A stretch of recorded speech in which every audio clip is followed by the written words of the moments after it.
എപ്പോഴെങ്കിലും അതൊരു വിഷമമായിട്ട് തോന്നിയിട്ടുണ്ടോ ആൾക്കാർ?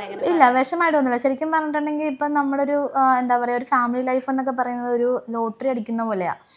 അപ്പം എന്നെ സംബന്ധിച്ചിടത്തോളം എനിക്ക് ലോട്ടറി അടിച്ചെന്നാണ് ഞാൻ വിചാരിക്കുന്നത്. കാരണം എനിക്ക് എങ്ങനെ ആയിരിക്കും വെച്ചാൽ, എനിക്ക് പൊള്ളിയ സമയം തൊട്ട് എൻ്റെ ലൈഫ് എങ്ങനെയായിരിക്കും എന്നുള്ളത് എനിക്ക് നല്ല ടെൻഷനുള്ള ആ ഒരു സമയത്ത് ടെൻഷൻ ഉണ്ടായിരുന്നു. കാരണം 5th പഠിക്കുമ്പോഴാണ് പൊള്ളുന്നത്. അപ്പോൾ ആ സമയത്ത് നമ്മൾ പല എന്താ പറയുക, ആ ഒരു കാലഘട്ടത്തിൽ കൂടെ കടന്നു പോകുമ്പോൾ നമ്മൾ പല ആലോചനകളായിരിക്കും നമുക്ക്. അപ്പോൾ ആ സമയത്ത് ഇങ്ങനെയൊക്കെ ആയിരുന്നെങ്കിലും, പക്ഷെ എൻ്റെ ഒരു കല്യാണപ്രായം ആ ഒരു സമയത്ത് എനിക്ക് എന്താ പറയുക, നമുക്ക് ലൈഫിൽ ഒരാളെ കിട്ടുക എന്ന് പറഞ്ഞിട്ടുണ്ടെങ്കിൽ എപ്പോഴും സ്നേഹിക്കുക അങ്ങനത്തെ ഒരു ഇതല്ലല്ലോ. നമുക്ക് ഒരാളെ കിട്ടുമ്പം എന്തെങ്കിലും ഒരു നമ്മൾ ഒരു കാര്യം ഫേസ് ചെയ്യേണ്ടി വരുമ്പോഴത്തേക്കും അത് കുഴപ്പമില്ലടി ഞാൻ കൂടെ ഉണ്ടെന്ന് പറഞ്ഞ് എപ്പോഴും നമ്മളൊരു സപ്പോർട്ട് ചെയ്ത് അങ്ങനെ നിൽക്കുന്ന ഒരാളല്ലേ നമുക്ക് ആവശ്യം. അപ്പോൾ അത് വെച്ച് നോക്കുമ്പോഴത്തേക്കും ഈ പറഞ്ഞ മാതിരി ലോട്ടറി അടിച്ച പോലെ തന്നെയാണ് എനിക്ക് അപ്പു.